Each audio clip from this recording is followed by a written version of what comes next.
மேஷ ராசிக்காரர்கள் ராசி செவ்வாய் 11ஆம் இடத்தில் இருக்கிறார். மேஷ ராசிக்குள் வருமானம் அதிகமாக இருக்கும். யாராவது சுக்கிரன் உச்சமாக இருக்கிறார், திருமணமாக மேஷ ராசிக்கு திருமணம் நடக்கும்.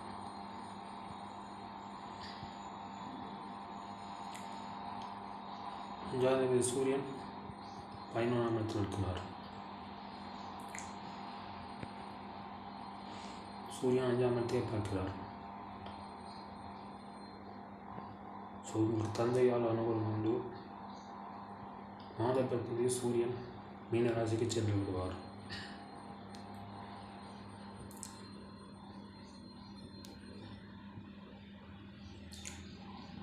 குரு சூரியனை பார்க்கிறது, செவ்வாயையும் பார்க்கிறது.